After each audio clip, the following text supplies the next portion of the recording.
Welcome back, everybody, to Sanity Lost. A chapter farther than we ever expected to. That's not true. I have a whole bunch of chapters right now. Yeah. But I forget what number episode this is, but let's see. Hold on. Wait, you said we were 50. This episode... Close, right? We were almost at 50 or something? Technically, let me see this. Can I make big? Click here. Click this. Okay, yep. This episode would be coming out on the release day of, well, the day years changed. I think it was Monday, October 3rd is when the first episode dropped. And now it is October 2nd. The closest that we can get. Because what? Without changing the release schedule. That's actually really cool. It would be funny to release this one. Oh. It would be funny to release this one on the 3rd just to make it match. Yeah, we could. Our two listeners won't mind. I would, because I have to change things. Well, happy 1 year. Although I don't know how many episodes that is. I think you said that we were like at 50 or a little over 50. Which would have fit. The 50... the other thing is, like, we also, like, in the total count of things, because I don't count the Q&A episodes, and there's 3 of those, so technically I think we're at, like, episode 53. Okay. But it's not that big of a deal. 1 year and 50-ish episodes is a huge accomplishment, I think.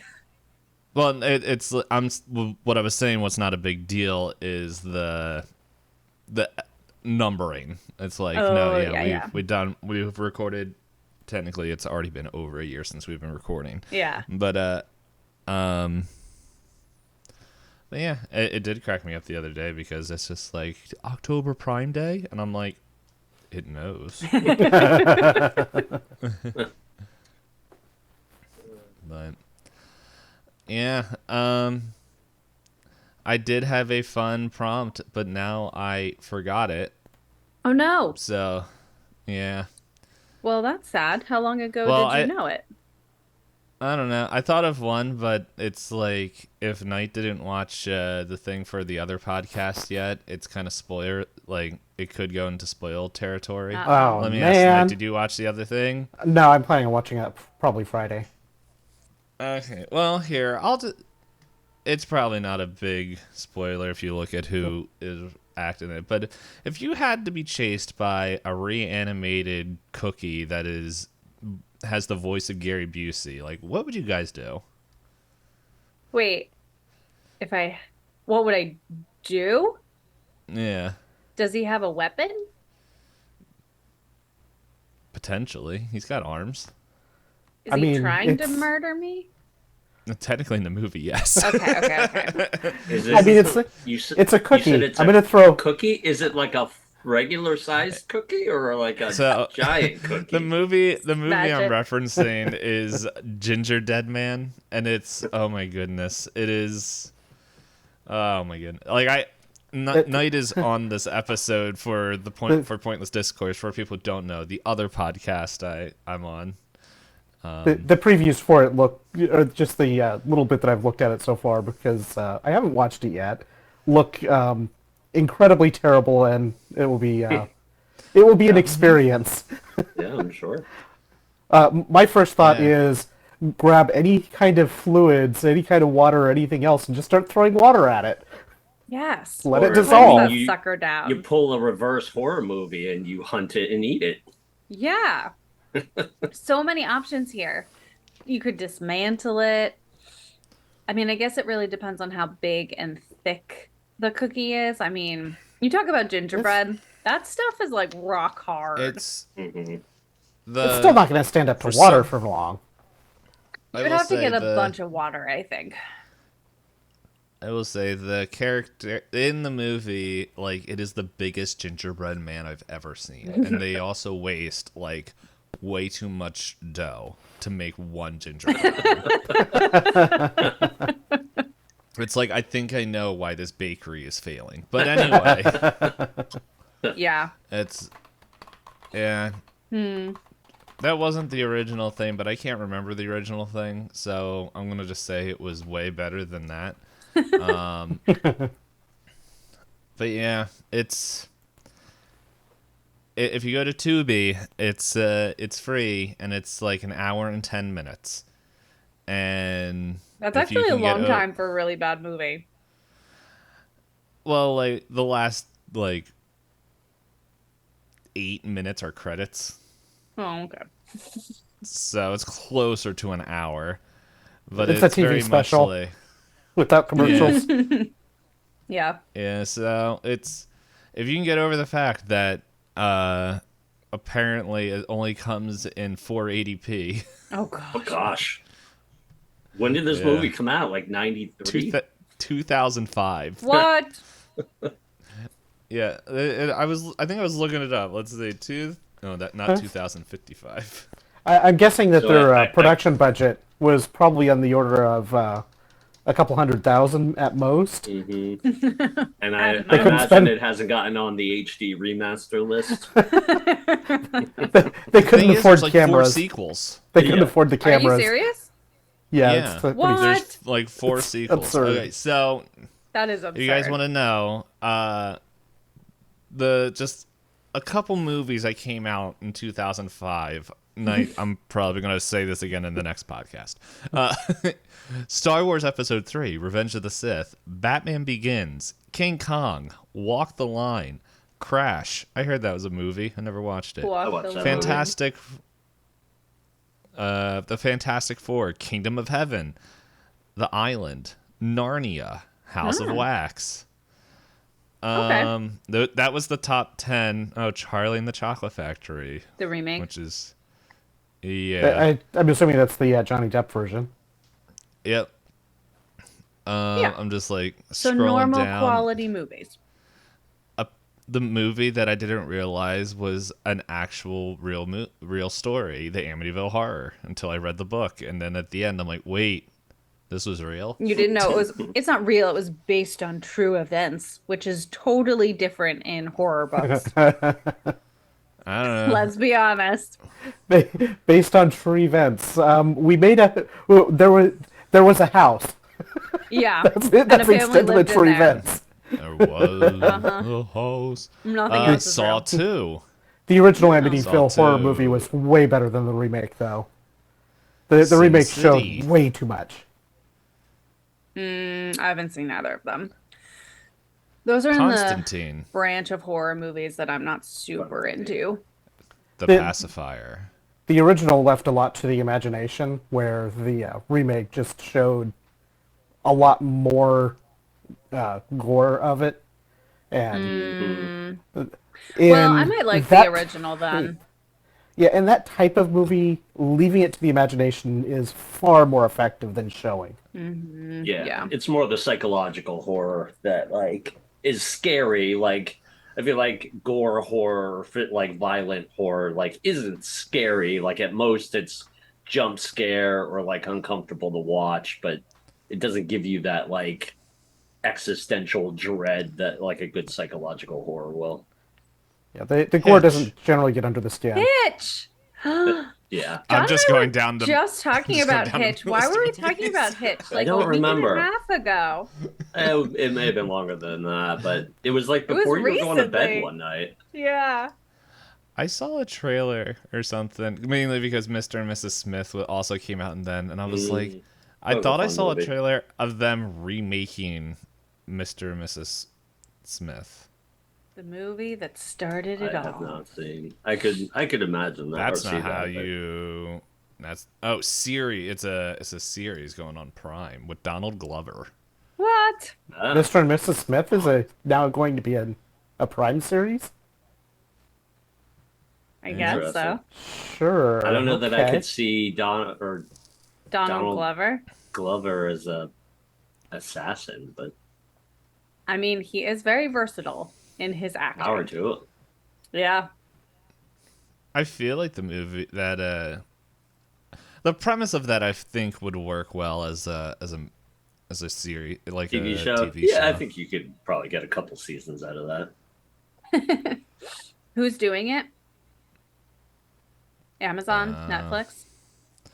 That's where it's releasing. Yeah, Amazon Studios. It's got Donald Glover and So it might actually have a shot of being more than one season. Well, they're certainly spending money on season 1 if they're getting Glover in there. Maya I mean, Erskine. that doesn't sound familiar. Let's see. Let's look her. I don't know her name. Okay, I can't highlight her name. Can you click on it? Surprised there's not No. like a. It wasn't on IMDb, but now I'm on IMDb. Maya Erkenstein. I feel like I'm butchering her name.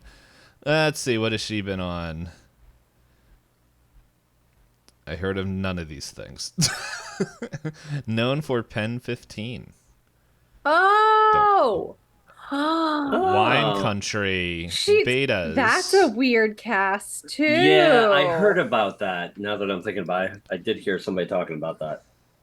I'm not familiar with any of those. And Peen 15 is a. What's the word I'm looking for? A replacement for something else. It's essentially elite speak. So the 15 is IS. So If you want to fill that in, Dave.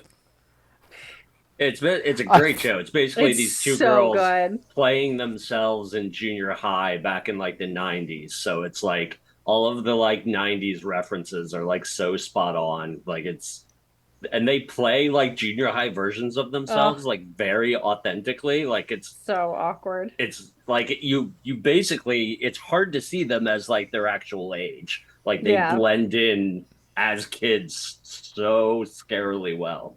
Wow, she like cleans up so well. Because puberty helps. in Peen 15, she has this terrible bowl cut. Yeah, she's like very awkward. I mean, they're both very awkward looking. But in this, she has like long hair. You need to look her up, Johnny, in Mr. and Mrs. Smith. I didn't realize it was her. Okay, we are so sidetracked right now. What are we supposed to be doing? You make that sound like a not normal thing. You guys are just like in my brain space now of how it works. Welcome. But I don't know. This isn't the longest thing that we've had. What are we doing? Like, I don't know. And we're only at 13 minutes, so... I know, but Yeah, it's probably not entertaining while we look at our computer screens to Google pictures of people that we know. Oh, you know them personally? Let's I get them on the do. show. I will text her right now. Okay. Hey, do you like nerd trash? Will you come on our horror role-playing podcast? Okay, I'm going to scroll up to the list of historical events that happened in here, because I think that is the easiest way to share what has happened in Centralia in the Past 3.5 years? Yeah, 3-ish years. 3.5, basically. Yep. So, let's jump into the brain space of Centralia as I play the song. That starts off kind of slow and low. Alrighty. So, when we last left off, let's see, it was Christmas Eve 1958, right? Yep. I think. Cool. I didn't feel like switching my documents on my phone. A couple months later, in February 20th, 1959, whether it was due to the events of that night or age just catching up with them, Mark Poe passes away. And this kind of kicks off a kind of it's one of the things is me realizing that important characters probably have died that we haven't really been paying attention to. So shortly, a couple months after that, we never had her first name, but Mama Winters, Caleb's mother, dies. Aww. And then on March 15th, 1960, Maura Hudson, Sheriff Hudson's mother, dies. A year later, someone that the town probably isn't very sad about, Carl Giuseppe, on November 6th, 1961, passed away. And then lastly, a couple months, actually the month before we start this episode, Father Richard Bailey dies at April 18th, 1962. Uh-oh. Did someone replace him? I don't know, I gotta read my notes. Probably. I don't know. It's I don't really know how the Catholic Church is, but if it's anything like No, he was like the protector of Centralia, wasn't he?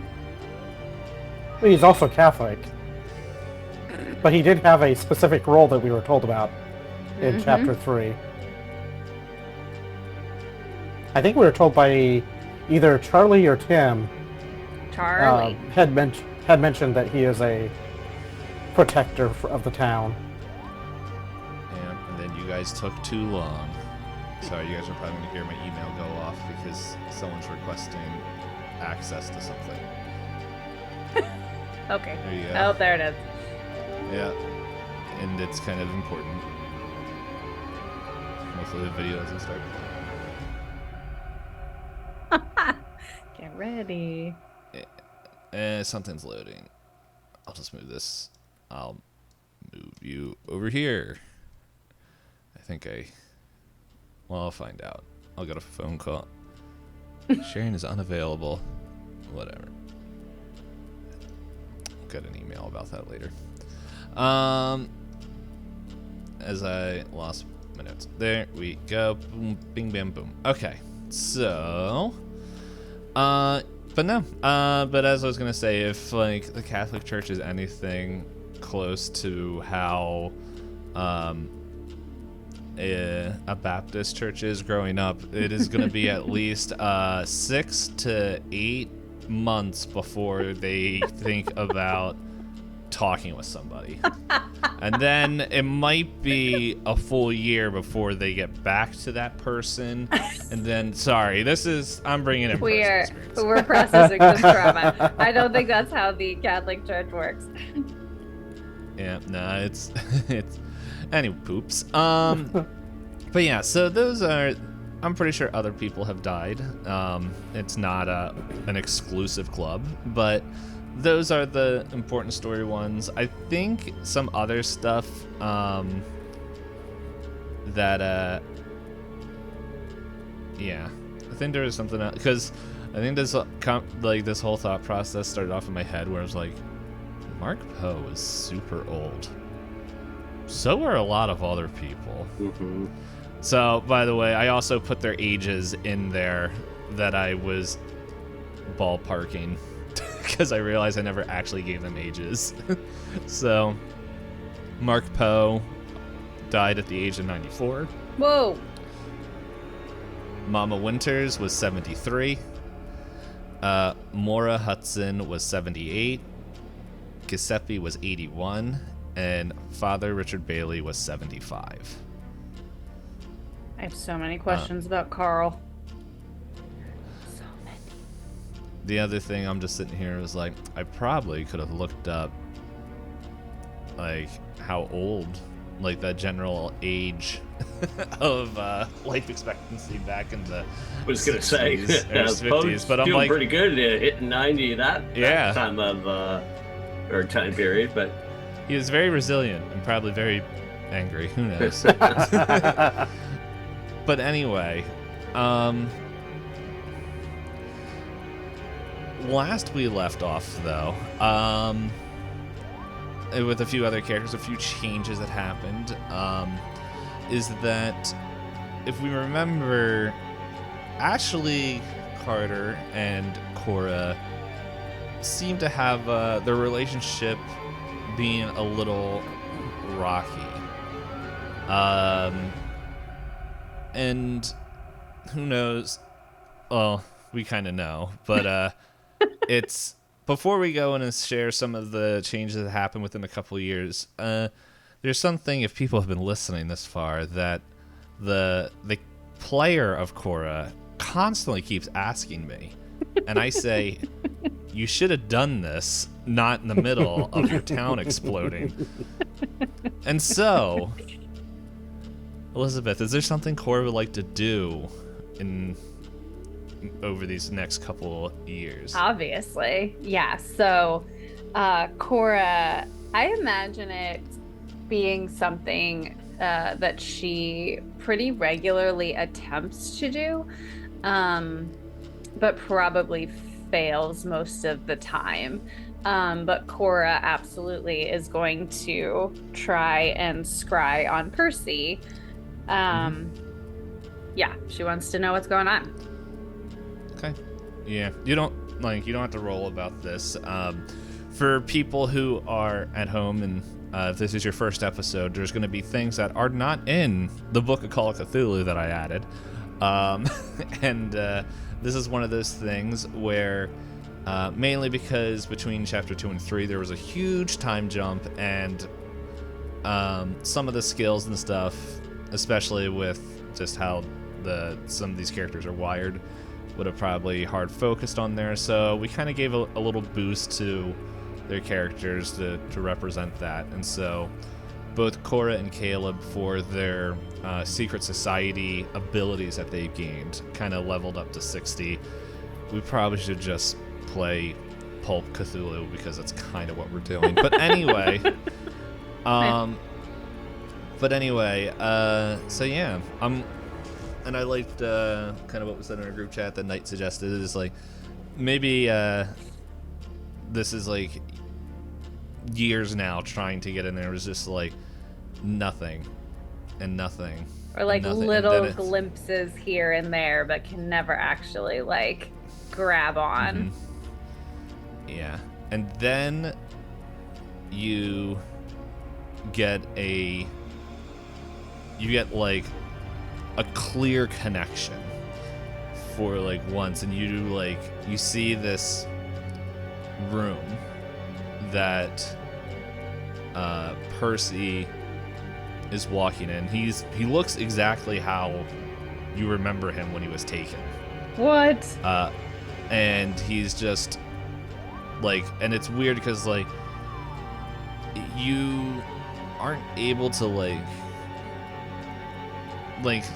I'm trying to remember the technology of the 50s, especially going in the 60s, but it's just like I believe at that point you're just like, well, like you're like, that looks like a TV, but that's way like that, they're not shaped like that, and how do you control it? And it's like, and there's just like other strange gadgets and gizmos that are just kind of like laid out on tables as he's walking through, and he looks very confused and lost, and like the store is very, very clean,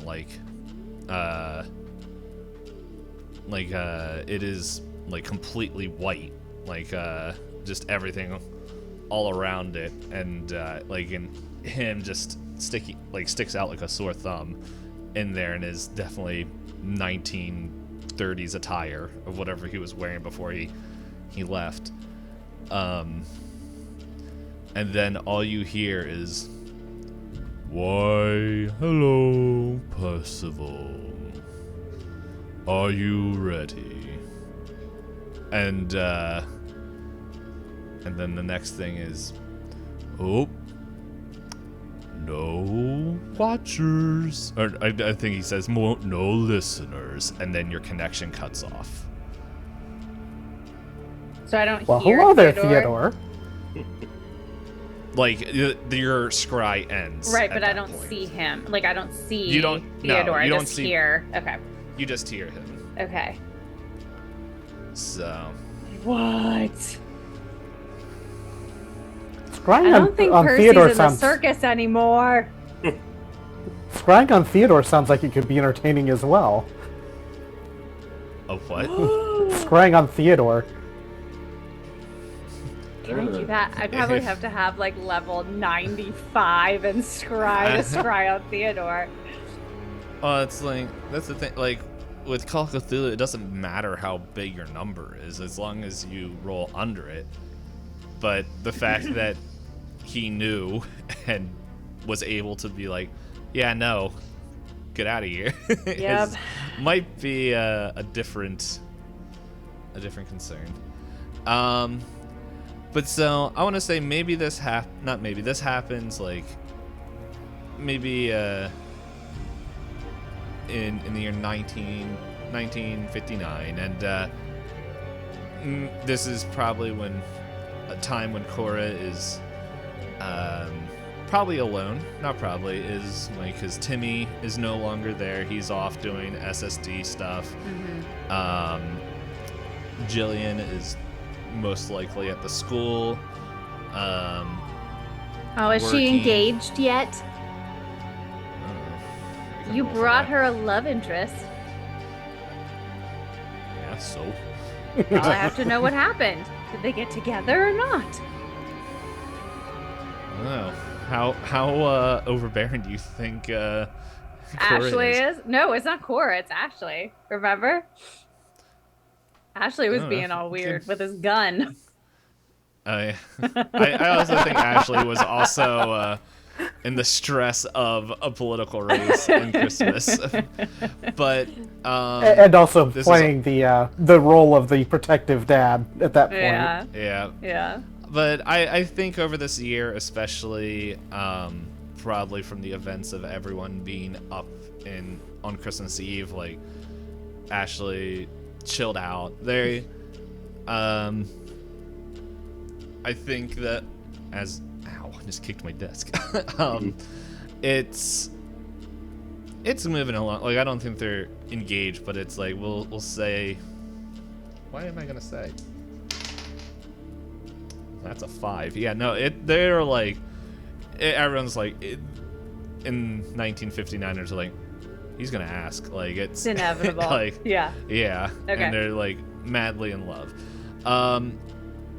But like because of this, Cora, you are left alone in the house a lot. I don't know if you're still running the general store I would or if think that's so. been.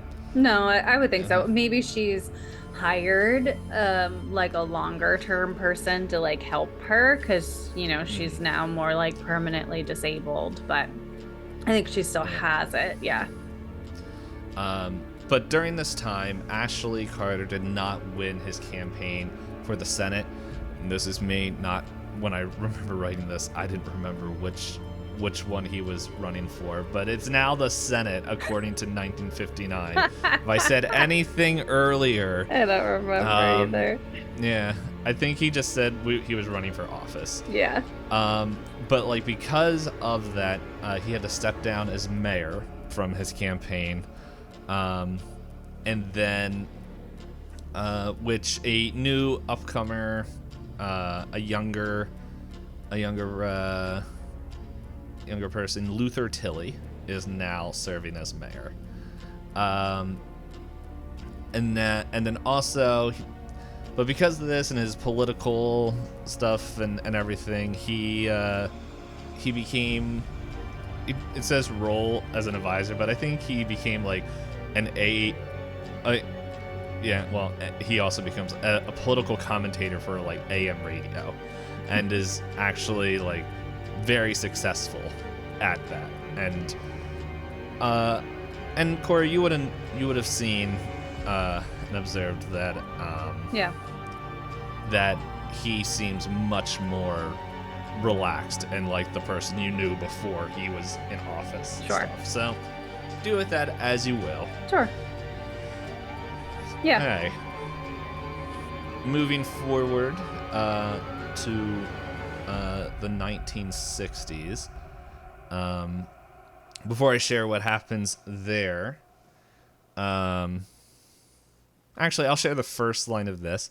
So in 1960, at some point, Sheriff Hudson retires after 32 years as the sheriff, who is replaced by her lieutenant, James McConnell, who pretty much is generally well liked by almost everybody. But I think at this point, just seeing how just the changes in Caleb's life of his mother passing and like last year, and then shortly after Sheriff Hudson stepping down. Is there what about Caleb? What is he doing? Well, I guess the big thing that Caleb has been doing is just he's still been working at the mines, but kind of training up a successor to take over when he retires, which he's not too far off from where he's going to be happy to just retire and do his own thing. But he's also been doing a bunch of outdoors things and learning how better to track in the woods and different things like that. Getting more observant and teaching his kids kind of the same sorts of things, doing camping trips and tracking different animals through the woods and stuff like that. Mm-hmm. So trying to stay centered as much as he can with the weird stuff that happens around this small town. Yeah.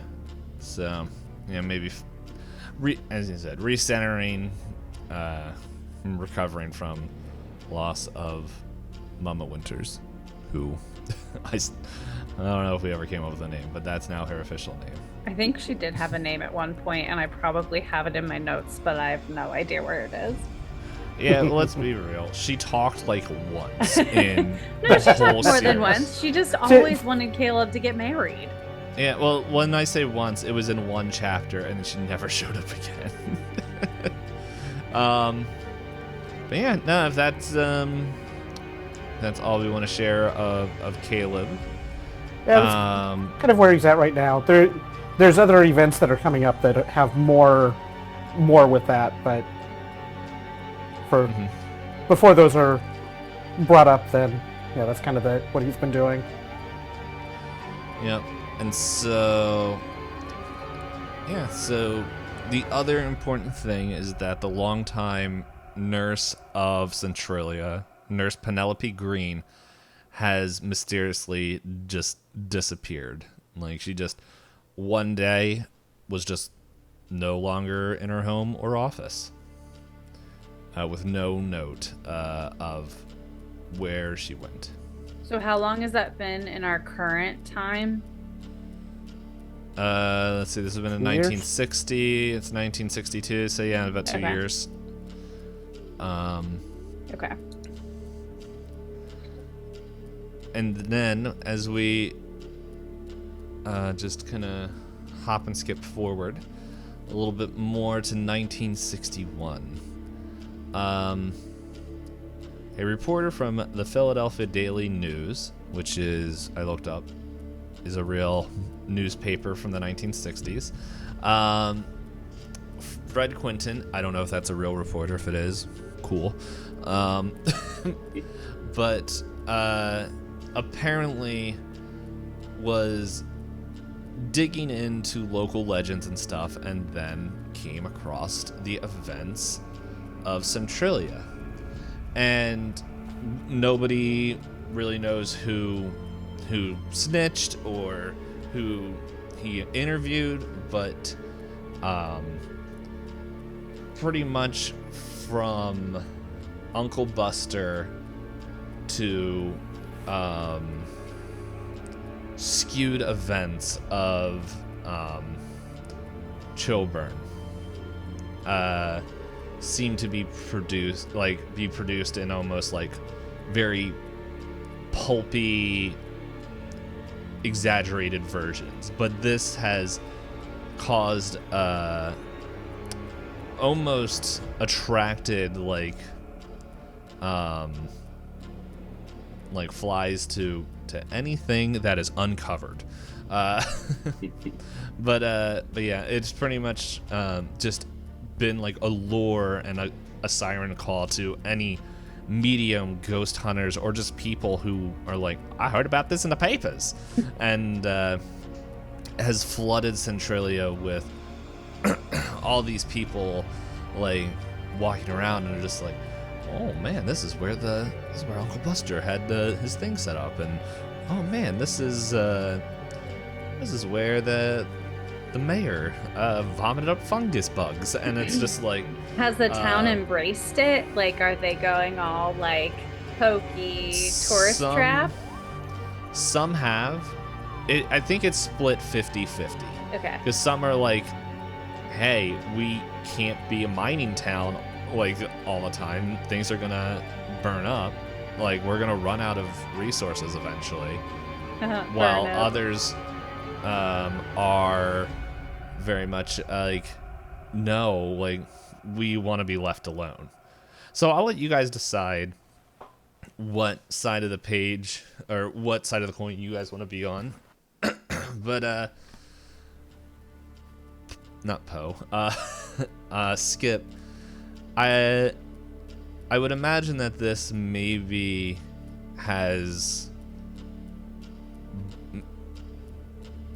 maybe irked you in a little in a way, as this has been your life study, and now some amateurs are going around just ruining, stepping all over your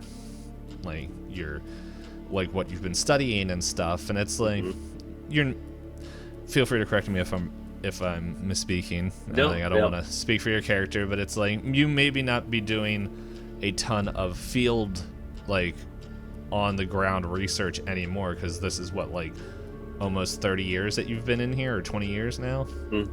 Yeah, something like that. But it is like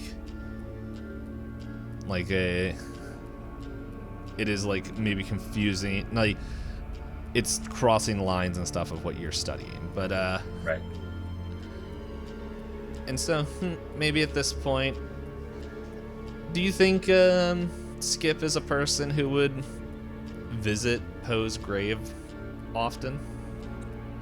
Probably not often. It would probably be more of like a yearly anniversary type of thing. I could see him doing that.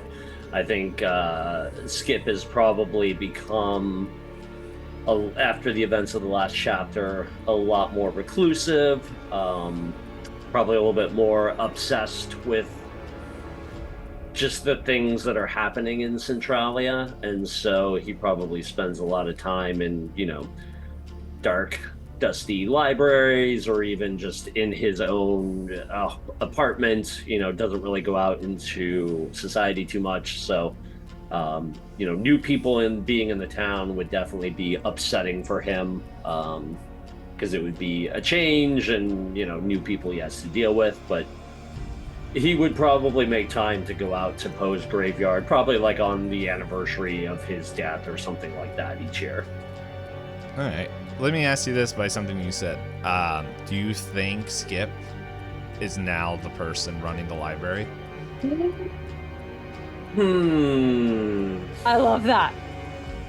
Well, it's not your character. I know, but I love that. I could see him maybe have gotten into that, especially if it's a library that nobody uses. So he's pretty much just left to himself, typically, and so just kind of has the run of the place to like go through books and do research as he needs. And then, the occasional person comes in wanting to borrow a book and annoys him and distracts him from what he wants to do. But yeah, I could see him going down that route. How about this? Like, so maybe for the most part, the only people that really come into the library are government people that like are trying to find like maybe just historical records that would be held there. Sure. Kids that are in school writing reports. But honestly, like, it's so not rare, but it's like it's very much like isolated events where it doesn't bother you. You could go a week with like nobody walking in there, type of a tiny little library.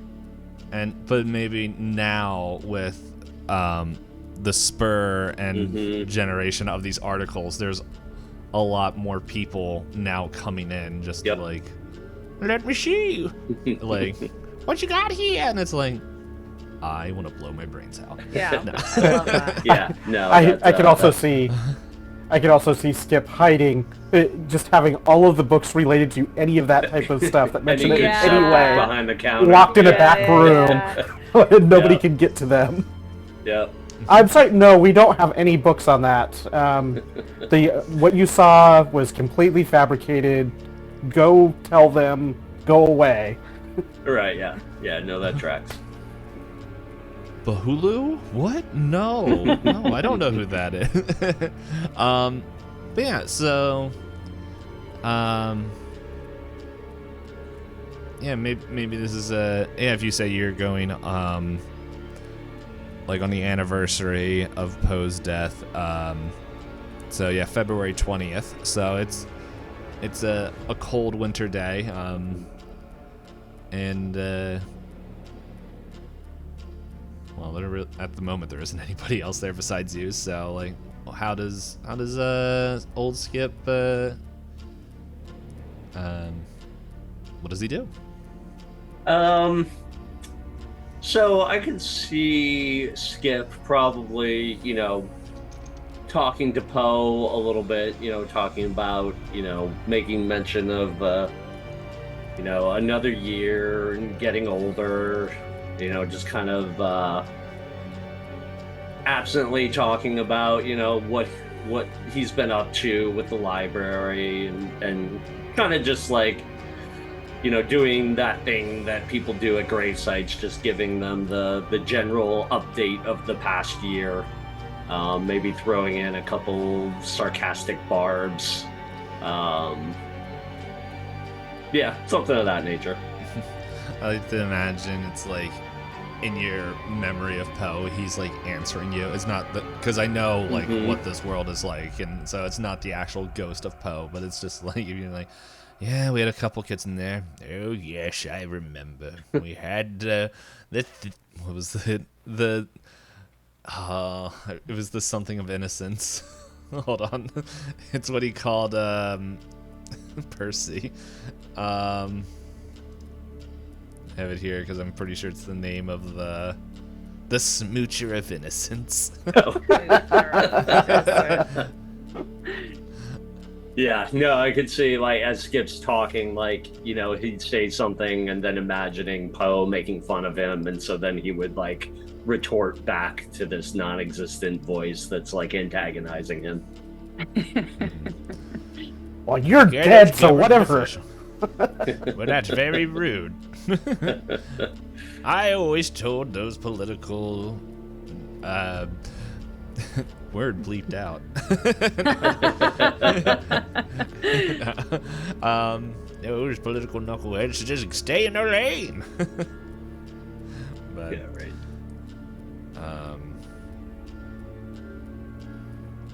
Yeah. So, yeah, we do that, and as that's kind of 1961, and then.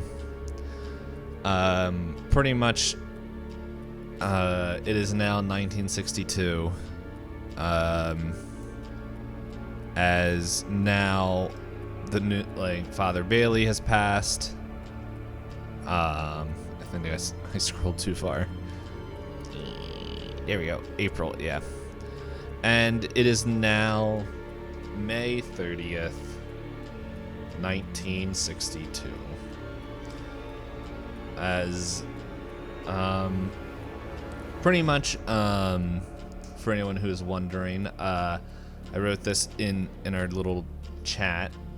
It is Dedication Day, which is very similar to, well, it is pretty much Memorial Day before it got pretty much rebranded.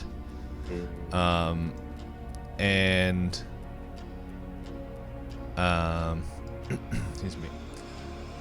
So yeah, it's that's going on, but it's like, it's kind of, you guys hear the news of pretty much Tilly. Let's scroll up here, make sure. Yeah, Luther Tilly, that was his name. He's pretty much saying, hey, we're gonna hold a debate down in the town hall area to find out how do we want to interact with all these people coming in. Do we want to keep them, allow them to keep coming in? Do we want them to change? And it is now, yeah, it's now, like, pretty much it's, that is opening. Like, pretty much it's kind of held, well, we'll say it's held in the morning, so that way if people wanted to do any form of celebrations and stuff, that is still possible. I don't think I said what the actual day of the week. I think it's a Wednesday, but give me 1 second. It is, yes, it is a Wednesday. But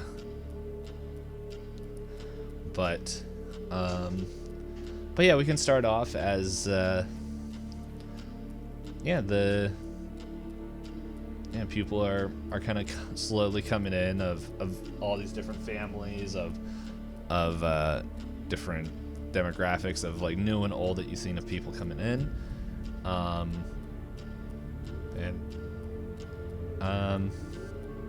about you three? Are you guys coming with anybody, or? I would imagine, well, I guess that some of you Cora's guys with would be coming with your Ashley. spouse. Yeah, I was about to say, yeah. 2/3 of you might be coming with your spouse. Yeah. So yeah, let's do. How do you think over these past couple of years have you and have Cora and Ashley kind of healed, or has that relationship now gotten a little bit more staggered, or like stagnant? No, I think stagnant? Yeah. Or do we want to roll on it?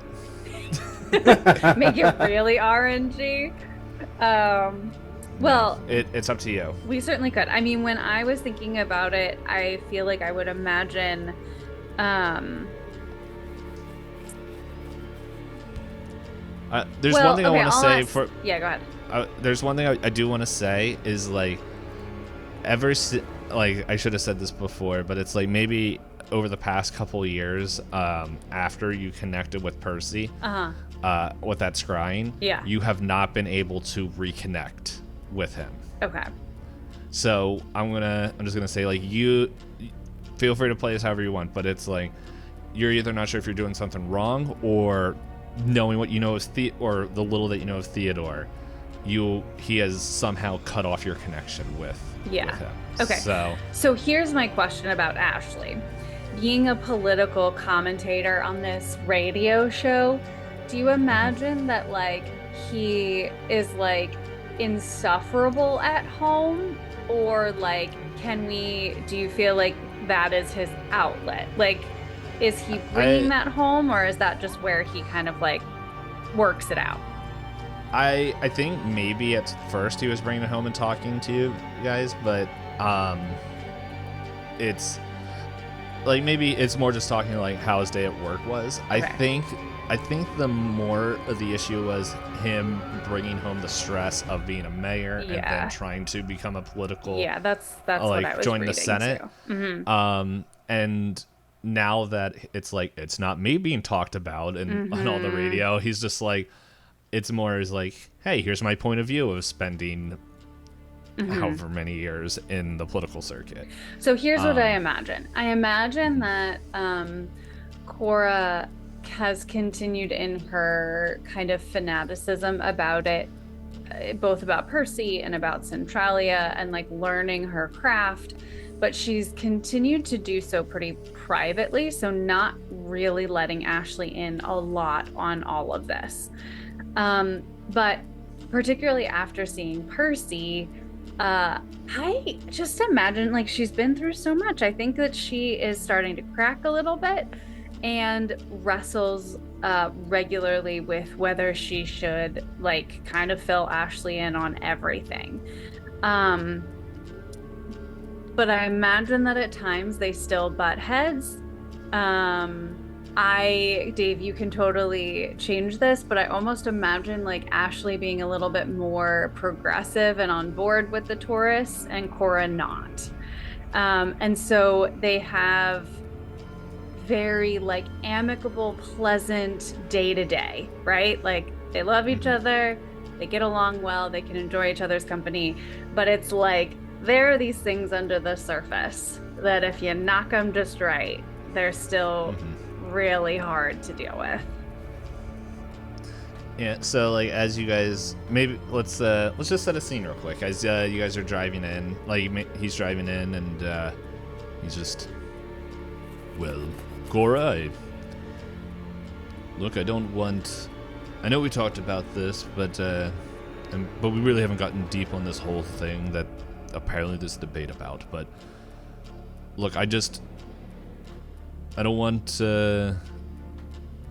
I want to be clear with you that I do think this is a good idea. I do think it's good to have more tourists come in, and I'll fully admit I will probably be looking at this as more an ex-political leader of just looking at tourism and stuff like this. But at the end of the day, if I want you to know if the town decides to go a different way, I'm okay with that. I just don't want us to return to where we were a couple years ago. Sure. I know we don't see eye to eye on this. That's fine. It's fine. I knew this is a debate, right? This is a debate. This is where we can go and we can hear other people's opinions, and I just hope you can be okay if I can get pretty like bothered by this, and I don't know if I'm gonna be able to sit silently, and I feel like we've done pretty good over the last few years. Yes, I just want to say, if we do get heated in the throes of debate, do we agree to leave it there? Yes. I will do my best to make sure I don't bring this home. Me too. I don't. Yeah.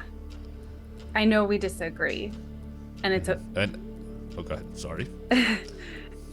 I think it's okay. I think it's okay. Yes, it's. I totally understand. There's a history that, just me as someone moving in doesn't always have access to, and I'm okay with that. I appreciate that. And he's like looking at you, and then it's like,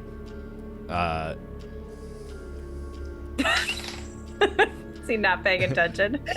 he'll not paying attention. He's like, oh my god, and he like slams on the brakes and just like screeches to a halt, and he's just like, what happened? Is that your son? And like you just see like kind of just walking across the street, just like, hey. Oh my gosh, I'm gonna murder this kid. I'm gonna freaking murder this kid for like. And by the way, this is like out of nowhere. This is the first time he's like been back since. Cora leans over and just like lays on the horn, just like blaring the horn at him, and then she like sticks her head out the window. She's like, "Are you serious, kid? You couldn't call me? Let me know something? Get your butt in this car." Okay. And like he just kind of gets in, just like, and he's like, "Hey, how's everyone doing?" I can also Well, see I'd be Tim a being little just bit- like, good. I almost see Tim being like, "No, you look mad right now. I'll come back when you're not mad." You know what? Yeah, let's be honest. Let's roll on this. Yeah, no, that's what he. That's a D20. What are you rolling? I rolled a 325, and I was like, wait a second, what?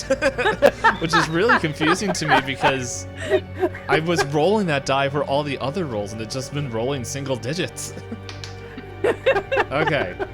No, he's definitely, like, that's definitely, he's like, no. He's like, no. He's like, I'll talk to you later. And he's just like, but you see him, like, kind of just quickly moving towards, like, he's going to the same place you guys are. Cora, like, gets back, like, pulls her head back in the car, like, shakes her head. She's like, that kid is going to be the death of me, I swear. Cora, I will say, if you want to bring this home, this is perfectly okay. Thanks, because it probably is. And we're also probably bringing him home. So I guess we'll have to freshen up the guest bedroom again. To be fair, we already know, forgot my own daughter's name. Jillian. And I also forgot. I have no idea what his name is. Hank, Henry, Manford. Oscar. We know Was that. it Oscar? I don't know. That is now. We know her and Oscar should be coming over later, so it's like. Well, last time it happened, it was Christmas. But anyway, let's not focus on that. It's let's just get through the next couple hours. Oh gosh, Ashley, this can't be.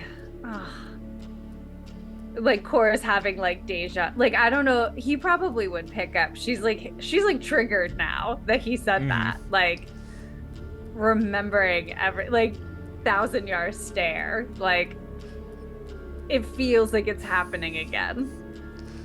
And I don't know if this is true, but maybe he's like, he kind of opens. He's like, if you want, there's a little special, little something in the glove compartment. You know, it's like scotch or something. It's just like you need to take off the edge. But hey, there's a parking space, and like he just kind of pulls in, and we'll just shift from that scene. Supportive husband in the whole world.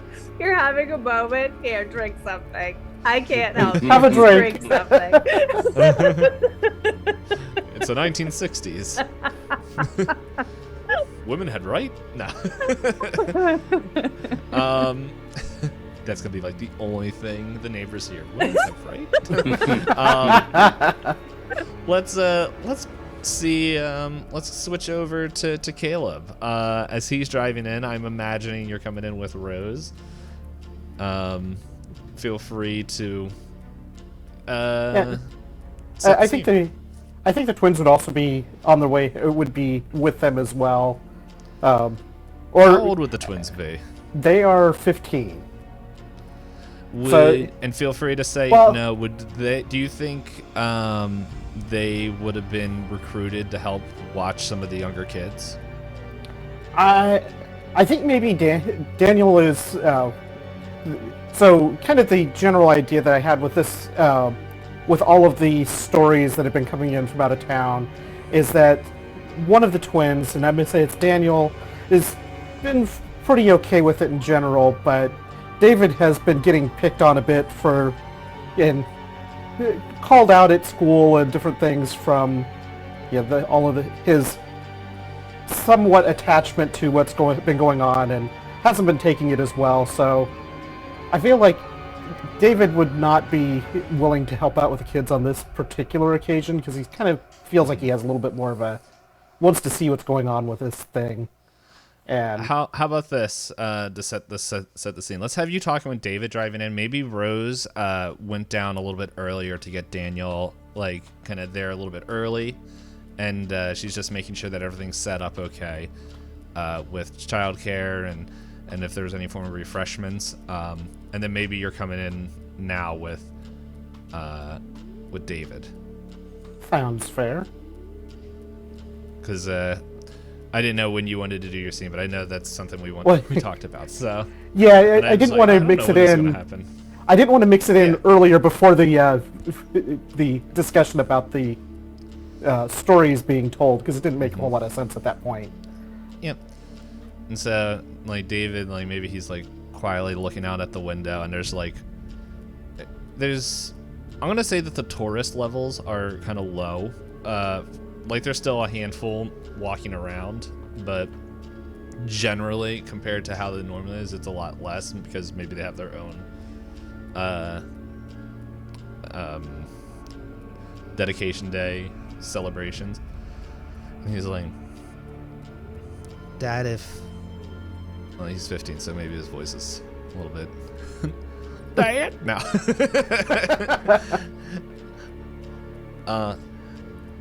Dad, if they decide to keep the tourists, are we gonna stay here? I mean, I don't see any reason that we need to leave, and yeah, I know it's been tough, and you've been under particular stress, but I don't think we can stop it either. It's just a matter of how I don't know how controlled we can be with it. I guess I'm just confused because I talked with Big Sis, which is weird because I'm taller than her. Anyway, I guess is David and Daniel probably taller at than that point, Sarah probably, at this yeah, because point? Sarah's very short, Yeah, and they would have hit their growth spurts by that point for sure. Yeah. But no, I guess, like, I was talking with her, and I don't know, she told stories about, I'm trying to think, I don't think Tim is home enough to really be part of their lives. Well, I don't know, maybe before he left, he was part of there, so maybe he's like, I just remember Sarah Big Steps was telling us about stories about her and Uncle Tim, and there was a third kid that I'm completely forgetting, George. Well, no, I don't think she'll talk about George, but it's just like, but that, like, they were doing, like, training and stuff, and I don't know. Do you think I can throw a knife? I mean, we've been Flashback to tires and cars and windows. Timmy's like, tic-tac-toe, throwing knife Caleb's tic-tac-toe. starting to sweat. It's getting too close to home. you're no longer allowed to talk to your sister.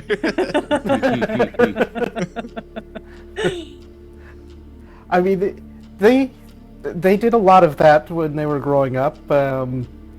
Some of it went further than I would have expected, and probably further than it should have. But you know, what are you gonna do? How do you stop somebody with holding this knife ready to throw it around?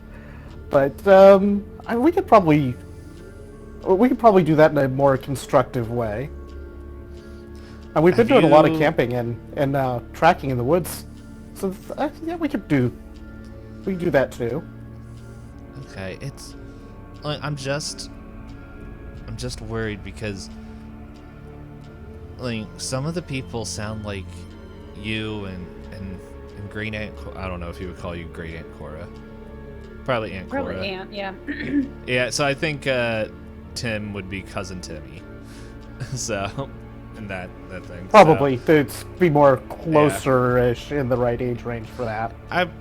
he probably calls him Big Bro as well, like, just judging of if he's calling Sarah's sister, which would also make sense. But anyway, and so he's like,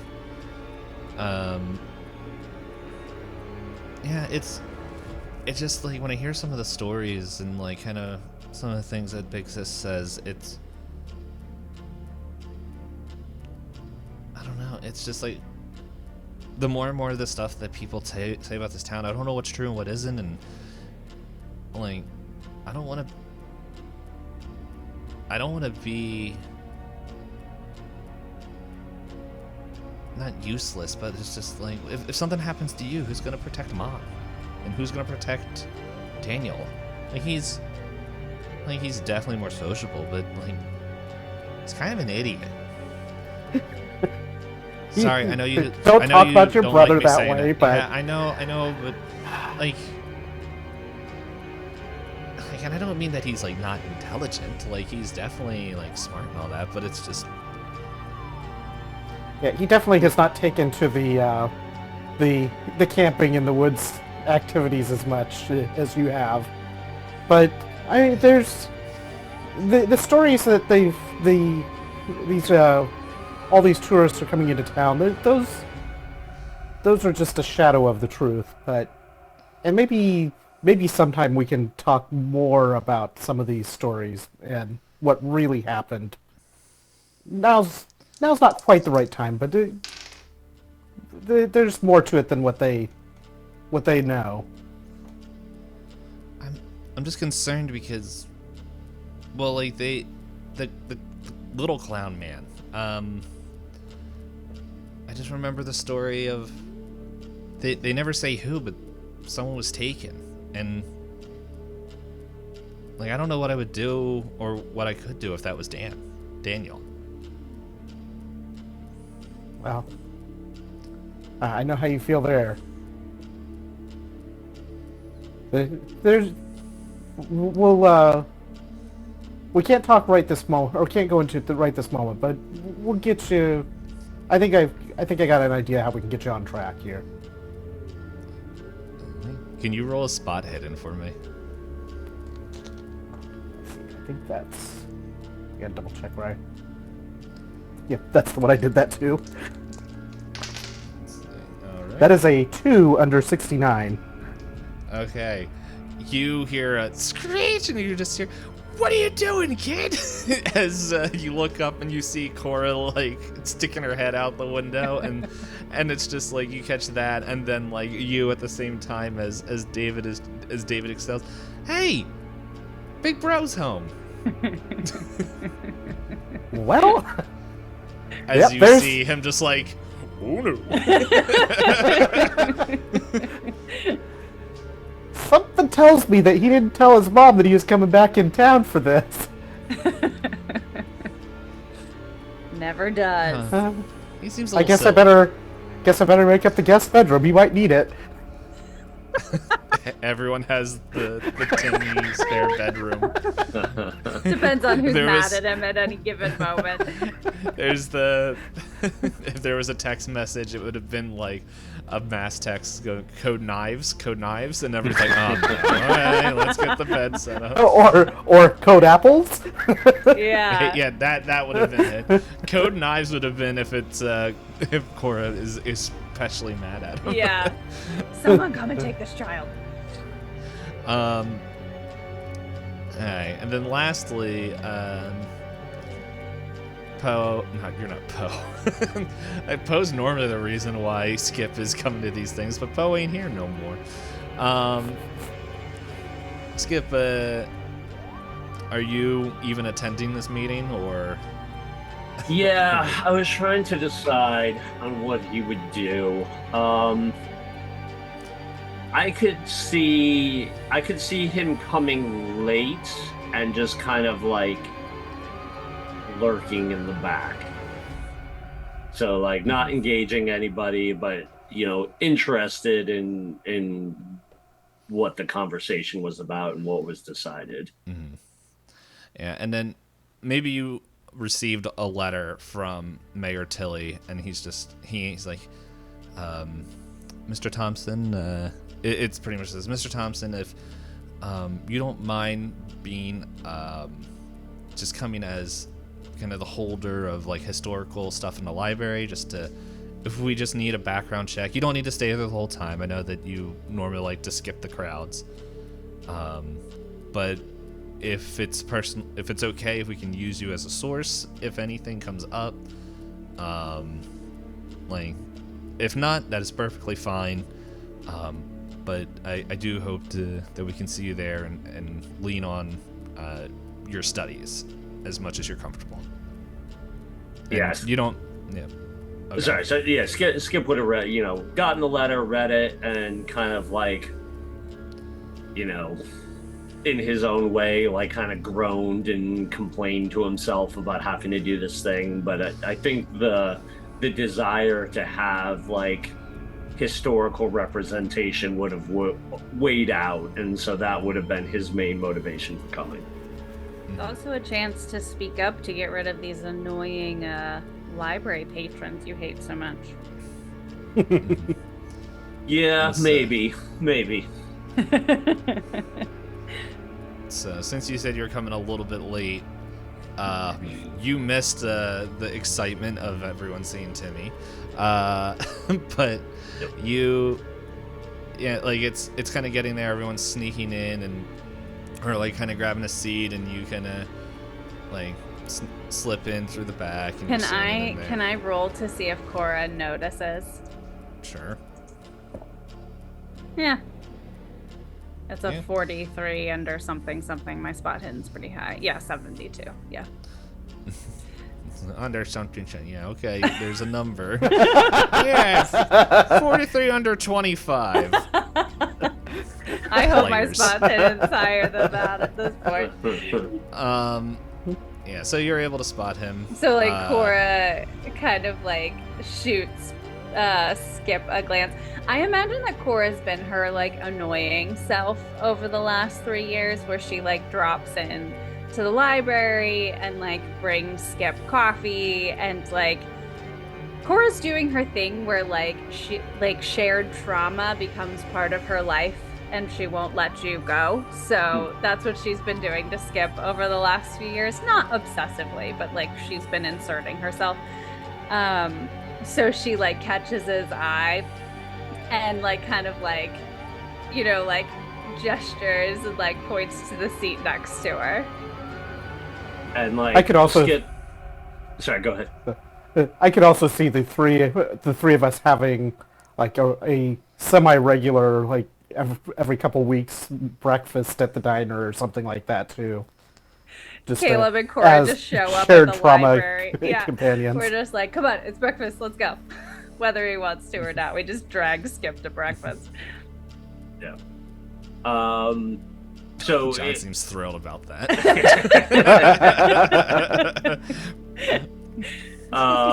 Yeah, just playing reclusive Skip.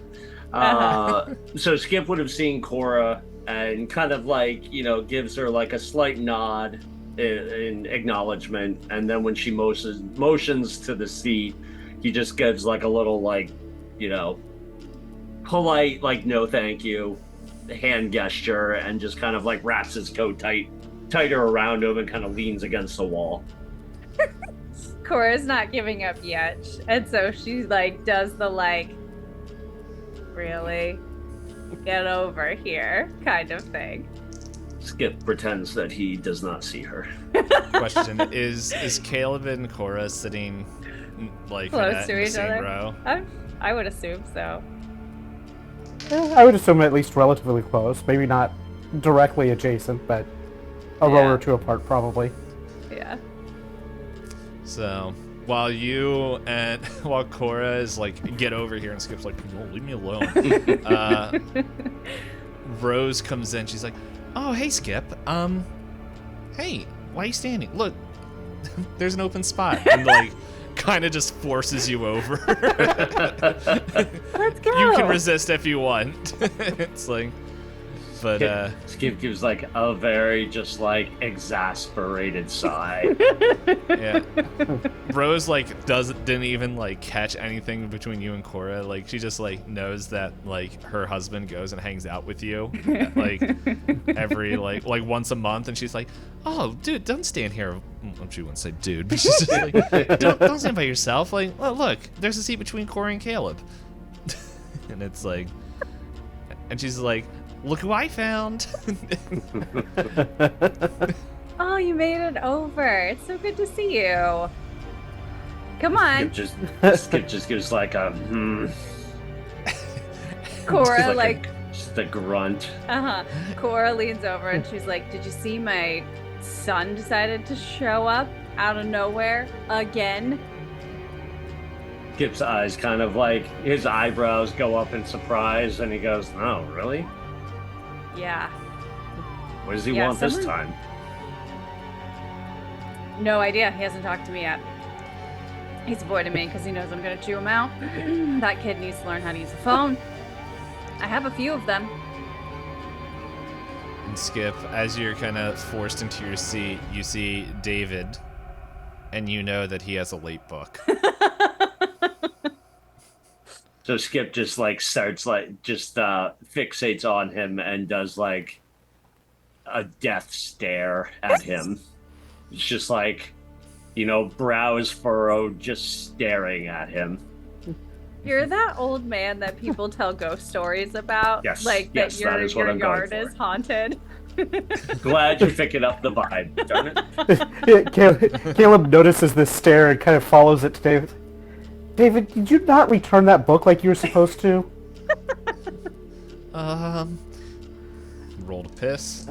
No. I peed myself. No, he's just like, I'm sorry, Mr. Thompson, I'll bring it over. I'll bring it in tomorrow. Skip kind of like, grunts and then says, "Be sure that you do. The fines are ticking up on that one." $82. It's a whole month's salary now. It's only Yeah. been gone. It's only been 2 days. And yeah, so Cora like leans over and like lightly shoulder bumps him. She's like, "You really got that scary old man thing down." Skip's like, "Good." And at this point, you hear a hush come over the crowd as Tilly comes up, Mayor Tilly, and he's like, "Thank you everybody for coming in.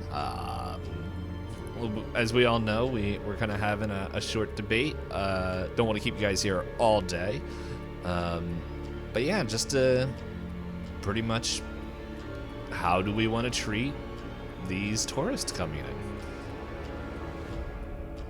Skip And with that- Skip mutters under his breath, like terrorists. Like, it's his own Red Scare. And with that, we'll see y'all next week. Woo! I almost wrote terrorists instead of tourists when I was writing down the question, so I'm gonna go with terrorists, I think. Some of them Right. probably might as well be. Yep. So yeah, next Here we week go. we'll see debate time. So anyway, thank you everyone for listening, and I am just realized I am probably going to be debating myself. So, I'm so until next excited. time, We'll talk with you guys next time. Goodbye. See ya. Bye.